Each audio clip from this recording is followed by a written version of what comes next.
Hello guys, welcome to my channel. दोस्तों, आज की वीडियो में सीजीएल एग्जाम 2023 टीयर 1 के 20 जुलाई के शिफ्ट नंबर 3 का हम लोग मैथ सॉल्यूशन करने वाले हैं। ठीक है, जैसा कि आपको पता है कि हम लोग मैथ्स का सीरीज चला रहे हैं जो प्रीवियस ईयर क्वेश्चंस हैं। तो पहले हम लोग मैथ्स कर रहे हैं, फिर रीजनिंग और फिर इंग्लिश भी करेंगे। तो चलिए टाइम वेस्ट नहीं करते और शुरू करते हैं। हम लोग मैथ्स के क्वेश्चन की तरफ चलते हैं।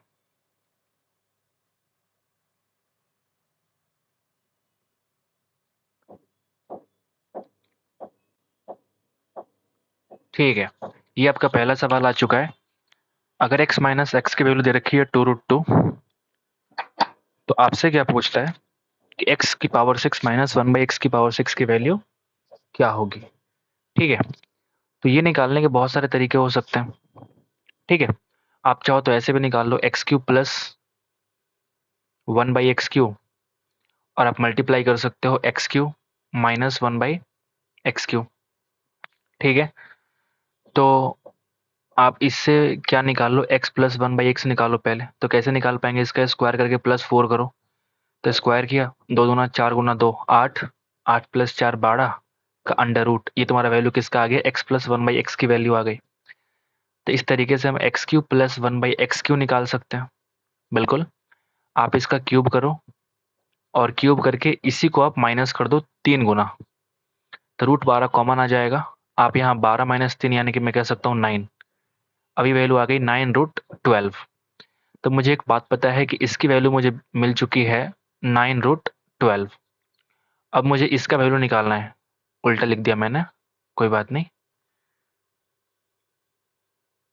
हाँ, मुझे इसकी वैल्यू मालूम चल गई है जो कि 9√12 है।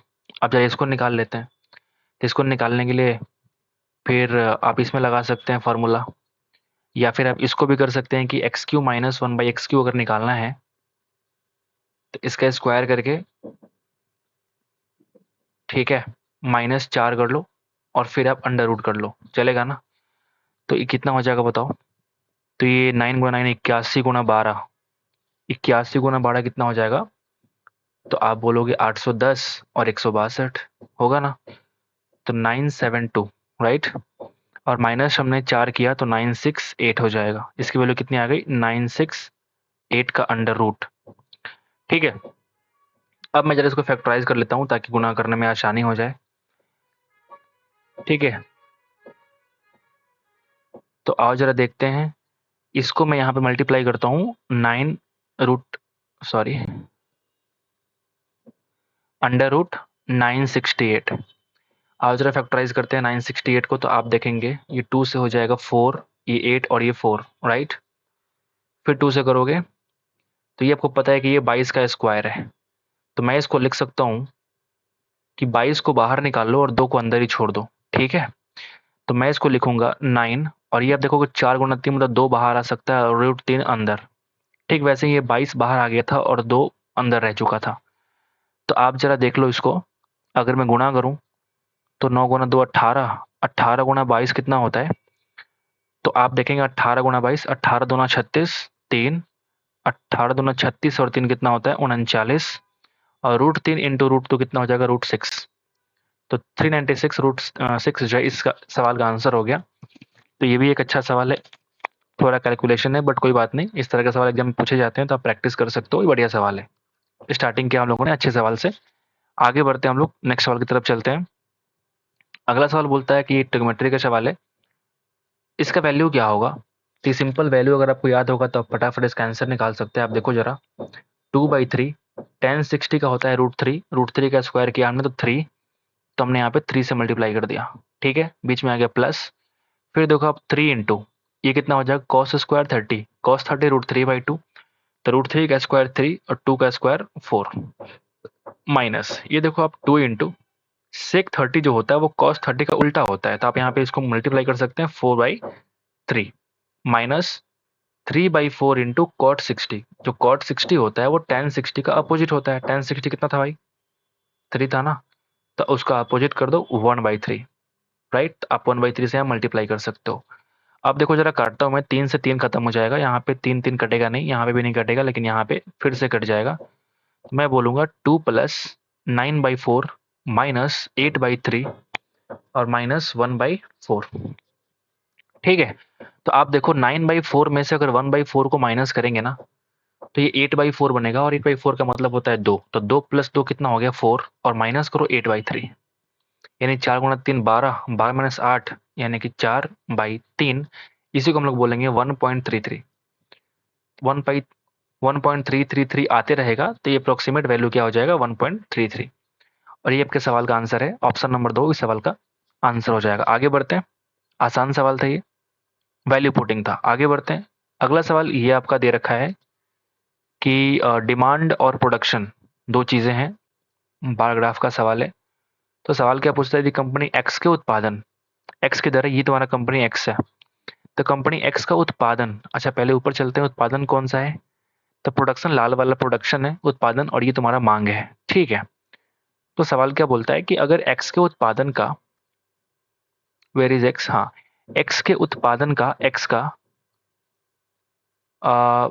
के परसेंट, एक्स के उत्पादन का के percent company W, where is W, हाँ डब्लू के मांग के बराबर है, ठीक है।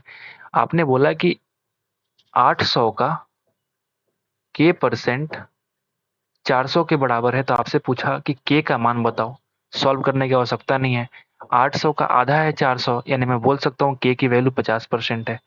आगे बढ़ते हैं, इस तरह के सवाल बहुत ही आसान होते हैं, बस लंबा चौड़ा ये बागड़ा बना के डराने की कोशिश करते हैं, कोई बात नहीं। अगला सवाल बोलता है कि सुप्रजा और कौशल्या एक काम को 30 दिन और 20 दिन में कर सकते हैं। सुप्रजा को एसपी लिखा हमने, और कौशल्या को के लिख दिया हमने, के एस कौशल्या, ठीक है। इन्होंने क्या किया, 30 दिन और 20 दिन में पूरा कर सकते हैं अगर हम टाइम की बात करें, ठीक है। आगे बढ़ते, यदि काम की शुरुआत सुप्रजा से होती है, उसके बाद बारी बारी से एक एक दिन काम करते हैं, तो 75% काम कितने दिन में पूरा होगा। बढ़िया, बिल्कुल बढ़िया सवाल। तो 30 और 20 का एलसीएम लेंगे आप, 60 आएगा, और ये तुम्हारा टोटल काम हो जाएगा। तो आप मुझे बताओ एफिशिएंसी कितनी होगी, तो एफिशिएंसी हो जाएगी 2:3 होगा, ठीक है। आपने बोला कि 100% काम नहीं करवाना, बल्कि 75% ही काम करवाना है, ठीक हो जाएगा 45 काम आपको करवाना है ना। पहले काम स्टार्ट किया सुप्रजा ने, फिर किया इन्होंने कौशल्या ने, यानी 5 काम होता है 2 दिन में, तो आपको 45 काम करवाना है, मतलब 9 से मल्टीप्लाई किया, तो 2 × 9 यानी कि 18 दिन में काम तुम्हारा कंप्लीट हो जाएगा। आसान सवाल, आगे बढ़ते हैं। एक त्रिभुज की भुजाएं 12, 17 और x इकाई है, तो निम्नलिखित में से कौन सा विकल्प सही है। तो किसी ट्रायंगल का अगर मैं बात करूं, तो किसी भी ट्रायंगल में आप देखोगे क्या होता है, अगर तीसरी साइड की बात करी जाए, अगर आपके पास एक दे रखा है 12, एक दे रखा है 17 और एक दे रखा है x, तो थर्ड साइड निकालने का जो ऑप्शन होता है वो ये होता है कि एक बार आप इन दोनों साइड का डिफरेंस निकालो, यानी कि 5, तो 5 से ये x की वैल्यू बड़ी होगी, और एक बार इन दोनों का सम निकालो, यानी कि 29, तो 29 से छोटा होगा और 5 से बड़ा होगा। ये फॉर्मूला होता है किसी थर्ड साइड को निकालने का। ये तुम्हारा रेंज है, रेंज का मतलब क्या होता है, पड़ास बोलते हैं ना, कि किस किस के बीच में लाई कर सकता है इसका वैल्यू, x की वैल्यू। तो वो x की वैल्यू 5 से हमेशा बड़ी होगी, और वो x की वैल्यू 29 से हमेशा छोटी होगी, 29 के बराबर भी नहीं होगी और 5 के बराबर भी नहीं होगी, बल्कि उसके बीच में ही रहेगी। अगर ऐसा हुआ कि वो इस रेंज से बाहर निकल जाए, तो वो ट्रायंगल का फॉर्मेशन करेगी ही नहीं। उम्मीद है आपको समझ आ गई होगी। आगे बढ़ते हैं, 5वां नंबर सवाल, सॉरी 6 नंबर सवाल क्या बोलता है, एक पुलिसकर्मी की बात कह रही है कि एक पुलिसकर्मी एक चोर को 200 मीटर से देखता है, ठीक है। इधर तुम्हारा चोर है, इधर तुम्हारा पुलिस है, ठीक है भाई। तो 200 मीटर से क्या करता है ना, एक पुलिस चोर को देखता है, ठीक है। आगे बढ़ते हैं, चोर की नजर पड़ते ही चोर भागना शुरू कर देता है और पुलिसकर्मी उसका पीछा करता है, ठीक है। चोर और पुलिसकर्मी क्रमशः 10 किलोमीटर पर आवर और 11 किलोमीटर पर आवर से बाहर है। तो ये जो है 10 किलोमीटर पर आवर ये चोर की स्पीड हो जाएगी, और ये जो है 11 किलोमीटर पर आवर दोनों सेम डिस्टेंस, सेम डायरेक्शन में भागेंगे, बिल्कुल ठीक है। तो पुलिसकर्मी द्वारा पीछा करना शुरू करने के 6 मिनट के बाद उनके बीच की दूरी क्या होगी, आपको ये बताना है। तो आप मुझे बताओ, अगर रिलेटिव स्पीड मुझे पता है कि 11 - 10 यानी कि 1 किलोमीटर पर आवर, अब चूंकि मीटर में दे रखा है तो मैं कह सकता हूँ कि 5/18, यानी कि 5/18 ही मीटर पर सेकंड क्या है रिलेटिव स्पीड इन दोनों के बीच में, ठीक है। और आपको एक टाइम दे रखा है, वो टाइम कितना है बताओ, कि आपको 6 मिनट की बात कर रहे हैं, तो 6 मिनट का मतलब कितना होता है बता दो। सॉरी, 6 मिनट का मतलब होता है 600, क्या मैं गलत हूँ, हाँ बिल्कुल गलत हूँ, मैं जरा बैक कर लेता हूँ, हाँ 6 मिनट का मतलब होता है 6 गुना 6 यानी कि 360 सेकेंड। थोड़ी देर में आता हूँ, थोड़ी देर में। तो ये 360 सेकेंड हो गया इसका। अच्छा, तो आगे हम क्या बोलेंगे? आगे हम ये बोल सकते हैं कि हाँ, पहले हम निकालते हैं कि 6 मिनट में कितना ये पुलिस आगे की तरफ जाएगा। मैं डिस्टेंस निकाल लेता हूँ। तो आप बताओ डिस्टेंस कितना हो जाएगा? स्पीड इंटू टाइम, यानी कि 5/18 इंटू कर लो अब 360, 18 गुणा 2 20, यानी कि 100 मीटर। 100 मीटर जो है ना पुलिस चोर की तरफ जा चुका है। तो स्टार्टिंग में डिस्टेंस अगर 200 मीटर था, तो अभी जो रिमेनिंग डिस्टेंस है वो कितना है बता दो। 200 माइनस 100 यानी कि 100 मीटर और अभी उन दोनों के बीच में डिस्टेंस बाकी है। तो ऑप्शन नंबर 2 इस सवाल का आंसर है। बढ़िया सवाल था, आगे बढ़ते हैं। साइन ऑफ, आपसे बोला कि साइन निकालो -405 डिग्री। ठीक है, आप निकाल सकते हो साइन। इसको कैसे लिख सकते हो? आप लिख सकते हो, अच्छा कि माइनस में है तो माइनस को पहले निकाल सकते हो, बिल्कुल आसान तरीके से। आपने क्या किया, 360 प्लस 45 लिख दिया। जैसे इसकी हमें बात करूं, ये तुम्हारा फर्स्ट क्वाड्रेंट है। ये पूरा राउंड घूमने के बाद जो एंगल बनता है वो होता है 360 डिग्री। यानी 360 के बाद वापस अगर यहाँ से शुरुआत करी है तो वापस यहाँ आके बन जाएगा, फिर इसके बाद 45 डिग्री। यानी ये जो फर्स्ट क्वाड्रेंट में ये वाला एंगल लाई करेगा, और फर्स्ट क्वाड्रेंट में everything is positive, right? Every trigonometric ratio are positive. मैं कह सकता हूँ कि माइनस ये साइन बन जाएगा 45, और साइन 45 वैल्यू कितना होता है 1/√2। तो माइनस लगा दो पहले। ये तुम्हारे सवाल का आंसर है। आसान सवाल, आगे बढ़ते हैं। बिंदु Q से एक वृत्त पर स्पर्श रेखा की लंबाई, एक वृत्त है तो एक बिंदु Q से इस वृत्त पर स्पर्श रेखा की जो लंबाई है ना वो तुम्हारा 20 सेंटीमीटर है। ठीक है, और केंद्र Q से दूरी, केंद्र Q से इसकी जो दूरी है ना, आप देखो अगर मैं इस केंद्र से Q की दूरी, अच्छा सॉरी, तो आप यहाँ पे देख सकते हो केंद्र से Q की दूरी कह रहा है, मतलब इस Q से आप बढ़ो इस केंद्र की तरफ। केंद्र अगर O मान लिया हमने, तो आपसे पूछेगा वृत्त की त्रिज्या। बिल्कुल ठीक। वृत्त का जो रेडियस होता है वो इस स्पर्श रेखा पे क्या होता है, राइट एंगल होता है। तो अगर ये 25 है और ये 20 है तो क्या इसकी वैल्यू 15 सेंटीमीटर नहीं होगी क्या? लगा लो पाइथागोरस। आगे बढ़ते हैं। पी क्यू को 400 मीटर की रेस में 2 सेकंड की शुरुआत देता है। ठीक है, पी क्यू को 400 मीटर की दौड़ में, अगर पी यहाँ है तो इसने बोला कि भाई तुम 2 सेकंड पहले ही आगे चल जाओ, तुम मेरे से 2 सेकंड पहले ही दौड़ जाओ आगे की तरफ। यहाँ 2 सेकंड तुम आगे चले जाओ, और ये जो डिस्टेंस है टोटल का वो कितना है, 400 मीटर का रेस होने वाला है। ठीक है, तो पी ने बोला क्यों कि तुम भाई साहब 2 सेकंड पहले दौड़ लो, लेकिन दोनों एक ही समय में दौड़ पूरी करते हैं। ठीक है, यदि क्यू की चाल 2 मीटर पर सेकंड है तो पी द्वारा दौड़ पूरी करने में लिया गया समय ज्ञात कीजिए। ठीक है, इनका ये कहना है कि भाई टाइम दोनों का सेम लगता है। अगर टाइम दोनों का सेम लगता है तो मैं कह सकता हूं कि पहले मैं क्यू का टाइम निकालता हूं, टाइम टेकन बाय क्यू। तो 400 मीटर का ये तुम्हारा ट्रैक है, और क्यू का जो चाल है वो 2 मीटर पर सेकंड है। 2 मीटर पर सेकंड, सेकंड चला जाएगा ऊपर, तो मीटर मीटर खत्म। आप देखेंगे 200 सेकंड लेता है, 200 सेकंड लेता है। ठीक है, तो यहां से क्यू जो है ना 200 सेकंड लेता है। अब चूंकि तुम 2 सेकंड पहले दौड़ चुके, मैं बोल सकता हूं कि पी ने 2 सेकंड कम लिया होगा, यानी पी का 198 सेकंड इस सवाल का आंसर होगा। ठीक है, बढ़िया सवाल, बेहतरीन ट्रिकी सवाल। आगे बढ़ते हैं। ए और बी एक साथ एक काम करते हुए काम को 8 दिनों में पूरा कर लेते हैं। तो ए और बी एक साथ काम करते हुए काम को 8 दिन में पूरा करते हैं, जबकि बी अकेला इसे 24 डेज में कर सकता है। तो ए अकेला उस काम को कितने दिन में पूरा करेगा, आपको टाइम निकालना है। ठीक है, आप बताओ इन दोनों की एलसीएम कितना हो जाएगा 24। तो जो एफिशिएंसी होगा वो हो जाएगा 3:1। अगर ए प्लस बी की एफिशिएंसी 3 है और बी का 1 है तो ऑफकोर्स ए की एफिशिएंसी 2 रही होगी। तो 24 को अगर हम 2 से डिवाइड करेंगे तो बी द्वारा लिया गया समय निकल जाएगा कि वो 12 दिन में पूरा काम करने में कितना समय लेगा। आगे बढ़ते हैं। पी और क्यू एक काम को 24 दिनों में पूरा कर सकते हैं। क्या बोलता है कि पी प्लस क्यू किसी काम को 24 डेज में कर सकते हैं। ठीक वैसे ही क्यू और आर उसी काम को 30 दिन में पूरा कर सकते हैं, जबकि पी और आर उसी काम को 40 दिन में पूरा कर सकते हैं। ठीक है, अब सवाल ये है कि एक्स जो है ना वो पी से 4 गुना कुशल है। एक्स अलग से आ गया, एक्स जो है वो अलग से आ रहा है। तो पहले मैं काम करते हैं, पहले इन दोनों का मैं इन तीनों का मैं कुशलता निकाल लेता हूँ, इफिशियंसी निकाल लेता हूँ। तो 24, 30 और 40 का अगर आप एलसीएम निकालेंगे तो मुझे उम्मीद है कि वो पूरा 120 आने वाला है। ठीक है, तो इस तरीके से आप एफिशिएंसी निकाल सकते हैं। ये एफिशिएंसी हो जाएगी 5, ये हो जाएगा 4 और ये हो जाएगा 3। अगर मैं इन तीनों को जोड़ूं तो आप बताओ, 5, 4, 9, 3, 12, तो तीनों को जोड़ने पे इफिशियंसी किसकी आएगी? 2 बार पी की, 2 बार क्यू की और 2 बार आर की। तो अगर मैं P plus Q plus R की इफिशियंसी निकालने की कोशिश करूं तो चूंकि ये 2 बार हो रहा है तो 2 बार का वैल्यू कितना आ गया? 5, 4, 9, 3, 12, तो उसका आधा कर दो यानी कि 6 P plus Q plus R की इफिशियंसी हो गई। ठीक वैसे अगर मैं इन सबकी अलग अलग निकालने की कोशिश करूं तो वो बता दो आप कैसे निकाल पाएंगे। अगर p plus Q plus R की वैल्यू 6 है तब q प्लस आर वाला को माइनस कर दो, यानी 4 को माइनस किया हमने, ये 2 बन गया। q निकालना है तो p प्लस आर वाले को माइनस कर दो, यानी कि ये 3 बन गया, तो अब एक ही तो बच गया। 2, 3, 1, ये p क्यू आर की इफिशियंसी निकल चुकी है मेरा। अब सवाल बोलता है कि x जो है वो p से 4 गुना कुशल है।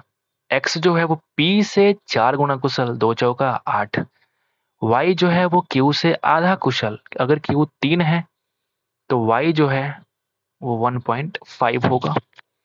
ठीक है, और z जो है ना वो r से 2.5 गुना कुशल है। z जो है वो r से 2.5 गुना कुशल है। ठीक है, इतना हम लोग पहुंच चुके हैं। यदि x y z एक साथ काम करते हैं तो समान काम पूरा करने के लिए आवश्यक दिनों की संख्या निकाल दीजिए। टोटल काम तो मेरा 120 था, इन तीनों की एफिशिएंसी को ऐड कर दीजिए आप। ये 4 और 8 कितना होता है? 12। तो अगर 12 से डिवाइड किया हमने तो कट के कितना आ जाएगा? 10 दिन। 10 दिन में एक्स वाई जेड मिलकर के इस काम को पूरा कर सकते हैं। ठीक है, बेस्ट मेथड, बेस्ट क्वेश्चन। आगे बढ़ते हैं, बढ़िया सवाल है। ठीक है, next question is question number 12। ओ केंद्र वाले एक वृत्त में, ओ केंद्र वाले एक वृत्त में, ठीक है, पीए और पीबी, पीए और पीबी जो है ना दो स्पर्श रेखाएं हैं। यदि एपीबी की वैल्यू 24 है ना, 24 है ना, तो आपसे पूछ रहा है कि एओबी की वैल्यू निकाल लो। अरे यार आसान सवाल। ये भी 90, ये भी 90, यानी कि इन दोनों का जो सम होगा 180 होगा। तो अगर इसका वैल्यू निकालना है तो 24 माइनस कर दीजिए, यानी कि 156 इस सवाल का आंसर है। Easiest question. ठीक है, आगे बढ़ते हैं। अगला सवाल क्या बोलता है? दंड आरेख, यानी फिर से बार ग्राफ का सवाल आ चुका है। हाँ, 19 की बात है। 2019 के दौरान इन 5 उत्पादों की बिक्री दिखाई गई है, दर्शाई गई है। तो आपसे क्या पूछता है कि 19 में, सवाल क्या पूछा आपसे? 2019 में उत्पाद ए की बिक्री और उत्पाद ई की बिक्री का लगभग अनुपात निकालें। ए का कितना है? तो ए का निकालेंगे 20 और ई किधर है? ई का है 40। अच्छा, तो ये लगभग लिखने का क्या मतलब बनता है यार? ये तो ऑटोमेटिक 1:2 का कट जा रहा है। 20:40 इज ऑल अबाउट 1:2। तो लगभग अनुपात क्यों पूछ रहे हैं? मैं हमेशा कहता हूँ बार ग्राफ का सवाल बहुत गंदे गंदे सवाल आते हैं। इतना मेहनत करके सवाल बनाते हैं और आंसर आता है 2 सेकंड में। आगे बढ़ते हैं। ये फिर से बोर्ड मास का सवाल आप देख सकते हैं। पहले हम क्या करेंगे, इस ब्रैकेट के अंदर वाला काम करेंगे। 15 चौका 60 कम किया 83 में से, तो ये बन जाएगा तुम्हारा 23। राइट, इतने की वैल्यू आ गई 23। फिर आप देखोगे 9 गुणा 9 81 और प्लस 23, 8 तो 10, यानी कि ये पूरा यहां से यहां तक बन चुका है भाई 104। ठीक है, 104 हमने कम कर दिया 150 में से, यानी कि यहां से लेकर यहां तक की जो वैल्यू आ चुकी है वो 46। अब मैं थोड़ा लिख लेता हूँ कितना शॉर्टकट किया जाएगा। बट 325 प्लस 276 और डिवाइड कर लो आप 46। ठीक है, तो आओ जरा हल करें। 325 प्लस 276 को डिवाइड किया हमने 46 से, क्या ये कटेगा क्या? आप मुझे बताओ, क्या ये कट जाएगा? बिल्कुल कटेगा, मुझे कटता हुआ दिख रहा है, आपको भी दिखेगा थोड़ी देर में।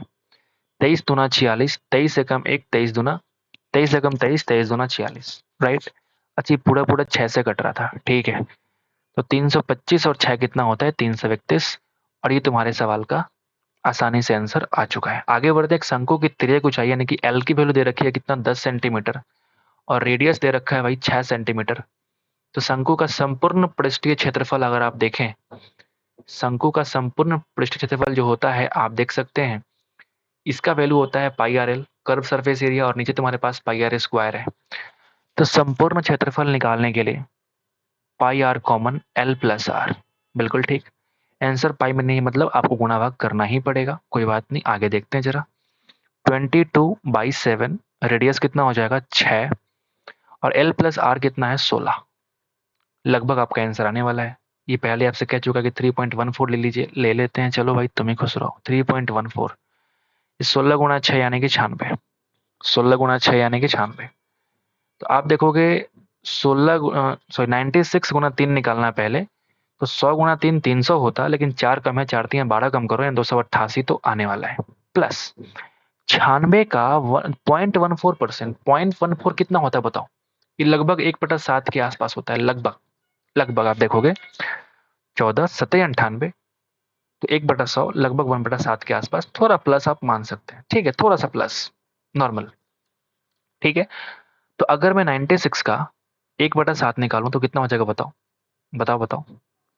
आप देखेंगे ये 7 एकम 7 दो दो 6 7 तिरिकी 21, 13.5 के आसपास लगभग वैल्यू आने वाली है। तक मैं अप्रोक्सीमेशन निकालूं 13.5, तो आप देखोगे 301 पॉइंट समथिंग आने वाला है।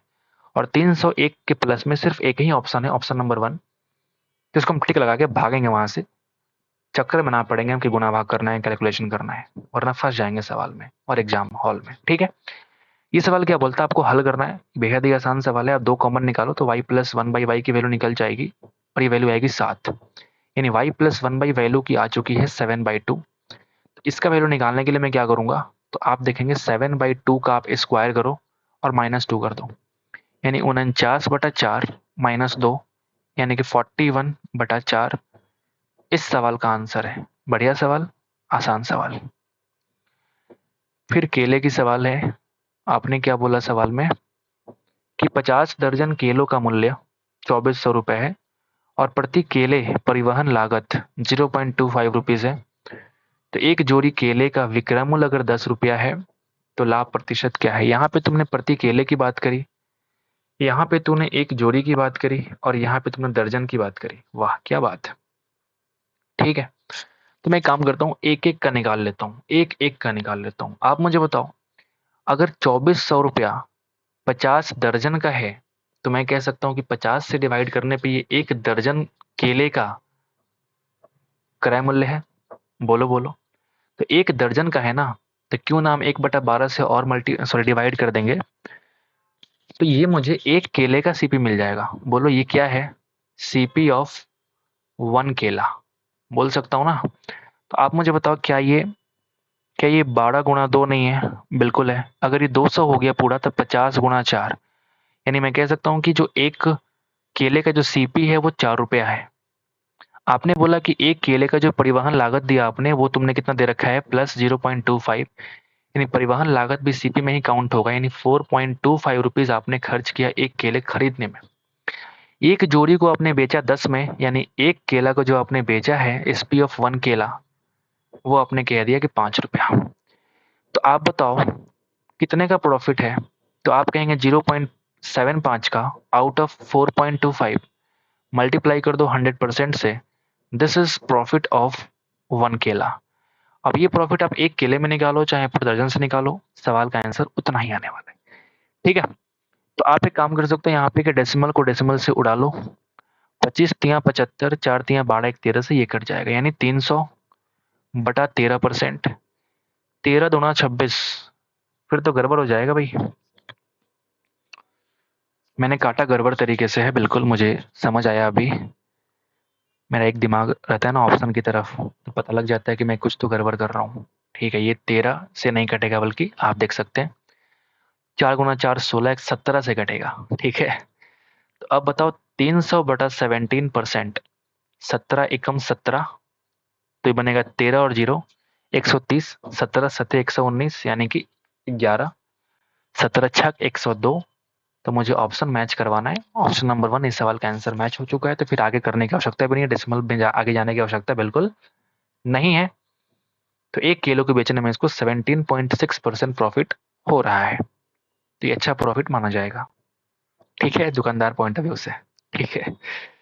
अगला सवाल क्या बोलता है कि ये जो अलजबरा का सवाल है, आप बता दो इसकी वैल्यू क्या होगी। बिल्कुल ठीक, मैं एक फॉर्मूला लिखूंगा और ये सवाल फटाफट अपना दम तोड़ देगी सबके सामने, देखना आप। AQ + BQ + CQ -3ABC is equal to A + B + C, ठीक है। A plus B plus C, A square B square plus C square minus A B minus B C minus C है। अब आप देखेंगे इसका वैल्यू मुझे पता है, यहां से ये वैल्यू मुझे निकालना पड़ेगा और ये वैल्यू भी दे रखी है और ये एबीसी मालूम है और ये भी हमको निकालना है। ठीक है, तो एक काम करते हैं, पहले हम a square plus b square plus C square निकाल लेते हैं। कैसे निकाल पाएंगे? अगर मैं a plus B plus c का स्क्वायर करूं तो आप पाएंगे 49। तो ये क्या देता है? A square plus b square plus C square और plus 2 into a b plus b c plus c, और उसका वैल्यू है कितना? 11। यानी 2 इंटू 11 लिख दूं मैं? बिल्कुल। यानी आपको a square plus b square plus C square का वैल्यू मिल चुका है 49 माइनस 22 यानी कि 27। अब क्या करो आप, इसका वैल्यू आपको निकालना है। ठीक है, तो देखो जरा इधर देखो जरा, a cube plus b cube plus c cube minus 3, a b c की वैल्यू -1 यानी कि -1 इंटू -3 कितना हो जाएगा? +3। राइट, आगे बढ़ो। इसका वैल्यू कितना है तो आप बताओ? 7। ये वैल्यू मुझे निकल चुका है जो कि यहाँ पे 27 आया था, यहाँ पे लिखो। माइनस कॉमन निकालोगे तो ये सब प्लस हो जाएगा और इसकी वैल्यू है कितना? 11। बढ़िया, अब तो लगता है कि आपका आंसर आने ही वाला है। देखो मैं जरा, a cube plus b cube plus c cube is equal to, ये बन जाएगा तुम्हारा 16 गुणा 7 और -3। तो 16 गुणा 7 -3 ये होता है 112, 3 कम करेंगे तो 109, और ये सवाल का आंसर है। बढ़िया सवाल, दो फॉर्मूले का यूज किया हमने और इस सवाल को खत्म कर दिया। ए और बी एक परियोजना को 9 दिन में कर सकते हैं। सॉरी, हाँ, ए और बी किसी परियोजना को 9 दिन में खत्म कर सकते हैं। बी और सी इसे 12 दिन में पूरा कर सकते हैं, जबकि सी और ए इसे 18 दिन में पूरा कर सकते हैं। तो ए बी सी मिलकर कितना वक्त लगाएंगे? तो 9, 12, 18 का आप एलसीएम निकालोगे 36 आने वाला है। यानी जो एफिशिएंसी का रेशियो होगा दोस्त, वो कितना हो जाएगा? 9 होगा 36, 12 3 36, 18 2 36। इन तीनों को जोड़ो, 4 3 7 और 2 9 का आधा करेंगे तो ये तुम्हारा ए प्लस बी प्लस सी की एफिशिएंसी आने वाली है। अभी थोड़ी देर पहले हम लोगों ने इसको सॉल्व किया था, इसलिए मुझे पता है कि कैसे निकालने होते हैं। ठीक है, तो अगर मैं टाइम निकालूं ए बी और सी के द्वारा काम को पूरा करने में, तो कितना लग जाएगा बताओ? 36 को डिवाइड करेंगे 4.5 से, जो कि 8 आने वाला है। तो 8 डेज में ये काम खत्म हो जाएगा। आगे बढ़ते हैं, question number 20। The square of 72, the square of 72 is equal to the product of 216 into number. वो नंबर फाइंड कर लो। तो 72 से कट जाएगा 3 बार में और 3 से कट जाएगा 24 बार में। एक्स की वैल्यू आ गई 24। आसान। क्वेश्चन नंबर 21, फिर से बोर्ड मास। इसकी वैल्यू आएगी -17, माइनस गुना माइनस यानी कि वैल्यू कितना हो जाएगा? +17। ठीक है, ये आएगा -12, यहाँ पे लिख दो -12 और 8 पहले, यानी कि 8 में से 12 कम किया तो -4 हो गया और +7 यानी कि +13 इस सवाल का आंसर है। फिर से बोर्ड मास ने आसान सवाल पूछा है। एक व्यक्ति ने 12,300 रुपये कुल राशि प्राप्त करने के लिए 5% की वार्षिक एसआई दर पर 9,840 रुपये का निवेश करता है, यानी कि पी की वैल्यू कितनी है? 9,840 रुपये। और ये तुम्हारा टोटल अमाउंट है, यानी एसआई निकालने के लिए मैं कितना कह सकता हूँ कि 12,300 में से 9,840 कम कर लो, कितना हो जाएगा? इधर बचेगा 160 और इधर जो है 2,300 यानी कि 2,460। ये तुम्हारा क्या हो जाएगा? ऐसा ही हो जाएगा। 5% का ब्याज है, तो आपसे बोला कितने साल लगेंगे? लगा दो फॉर्मूले, पी गुने आर गुने टी, 2460, पी की वैल्यू 9840, आर की वैल्यू 5, टी निकाल दो बाई 100। नहीं होगा क्या? एक जीरो से एक जीरो काट दो। अगर आप 5 से कुछ काटने की कोशिश करो, क्या ये 4 से कटेगा? नहीं पता। ये पूरा पूरा आंसर आने वाला है, मतलब कि कटेगा जरूर। तो 24 चौका 96 और 6 चौका 24, ये पूरा वैल्यू 4 से कट जाएगी। 5 चौका 20 और 20 बचे 100, यानी टी की वैल्यू आ चुकी है 5 साल। ठीक है, ऑप्शन नंबर 4। आगे बढ़ते हैं। एक वस्तु में R% की वृद्धि की जाती है और बाद में इस मूल्य में R% की कमी कर दी जाती है, तो अब नवीनतम मूल्य 1 रुपया है। ठीक है, अगर न्यू वैल्यू आप देखो जरा, जो न्यू वैल्यू जो है वो 1 रुपये है और 1 रुपये है क्या?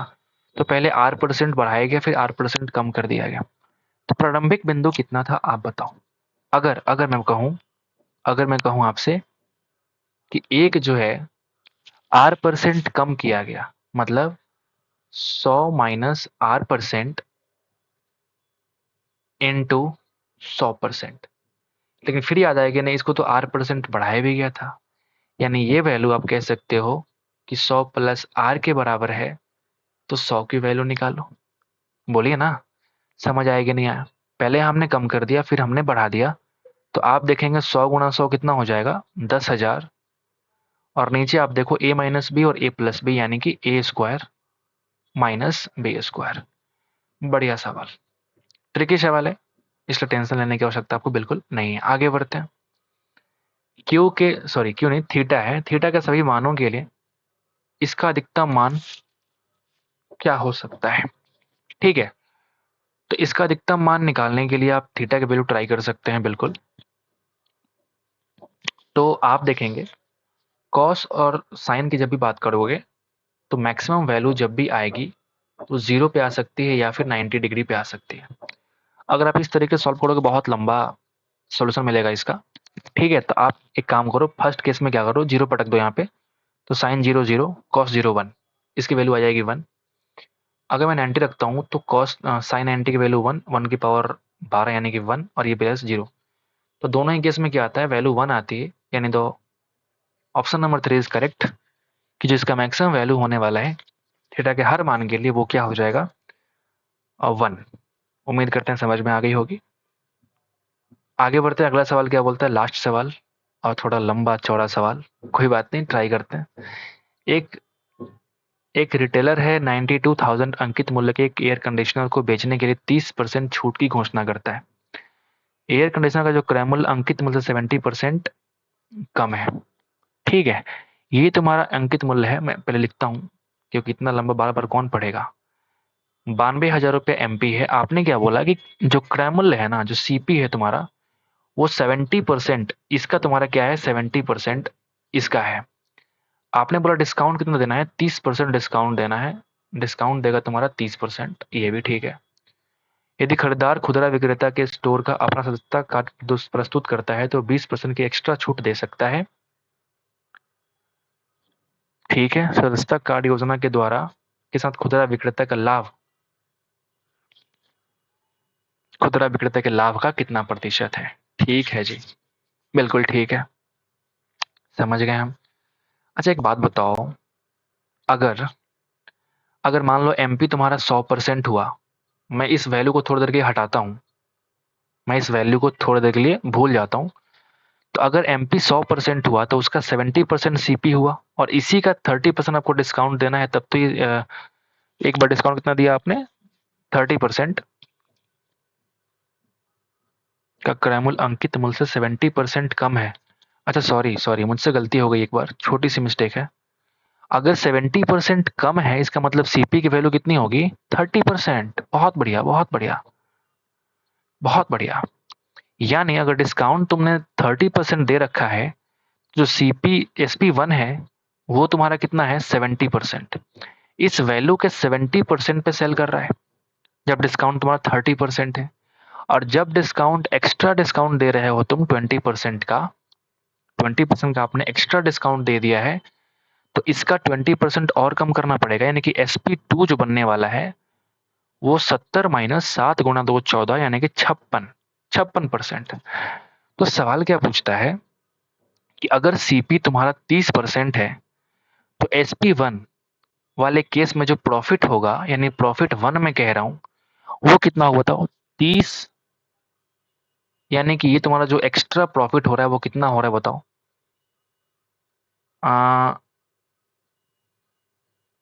आप देखोगे 70, प्रॉफिट कितना हो जाएगा, 40/30 इंटू 100%, इतना प्रॉफिट हुआ। ठीक है, अगर मैं प्रॉफिट 2 निकालूं तो वो कितना हो जाएगा, 56% के हिसाब से, तो आप देखोगे 14 14 बोल रहा हूँ, 30 और 20 50, और 2 6 26/30 इंटू 100%। सवाल क्या पूछा, बढ़िया सवाल है यार ये। क्या पूछा आपने, सदस्यता कार्ड योजना के बिना खुदरा विक्रेता के लाभ का कितना परसेंट है? बिल्कुल, बहुत बढ़िया सवाल, बहुत इसकी आवश्यकता पड़ेगी ही नहीं।